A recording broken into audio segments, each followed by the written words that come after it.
Happy Halloween! I hope everyone is having a ghoulishly good time today. And in celebration of this fantastic holiday, I am thrilled to give you a sneak peek of my newest short story, Wicked Possessions.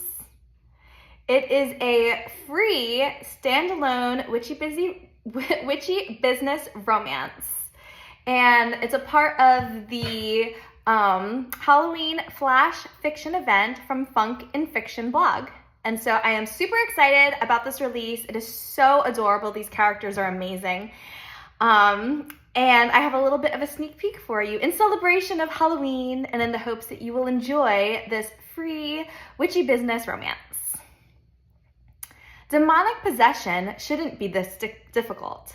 A jerky head twitch here, a cackling laugh there, her makeup, costume, and electric magic took care of the rest.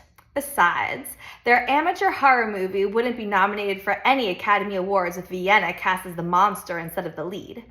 However, judging by the enthusiasm and longevity of Julian's criticism after that last take, her director heartily disagreed. "You haven't fully embodied Harriet's terror," Julian blathered as Dan adjusted her harness and Rachel touched up the prosthetic cuts across her cheeks. In Julian's vision, the demon was trying to claw out of Harriet's face. As if a demon, having finally found an acceptable host, would willingly leave the body, not without a little persuasion. "She can feel evil invading her thoughts, infecting her actions." Julian's voice dropped an octave, imparting a terrible secret. Life as she knows it will never be the same. Such possession was a powerful feeling. 7 generations of death magic scorched through Vienna's veins, so she knew better than most that Harriet's terror was buried deep under the consuming burn for more. Julian shook a rumpled script at her. "Venny, are you even listening to me?" Vienna snarled, letting the lightning from her magic spark behind her eyes. "Yes, there it is!" Julian ran back to his cameras. "Find your marks."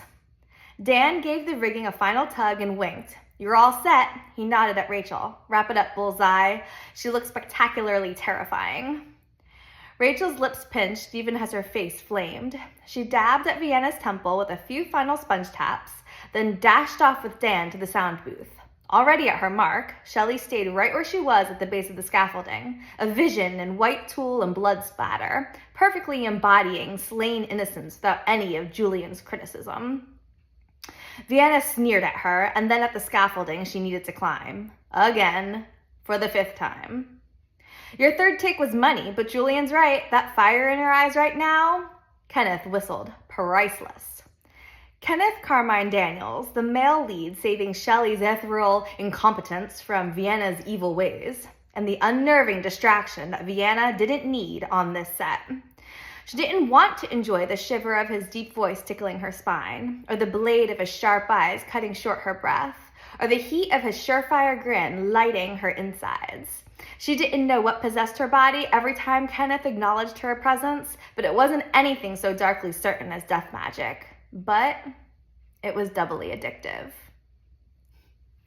So I hope you thoroughly enjoyed this little sneak peek from my romance short, Wicked Possessions. And go over to the Funk and Fiction blog and enjoy this free short story for Halloween. Happy Halloween and have a good one.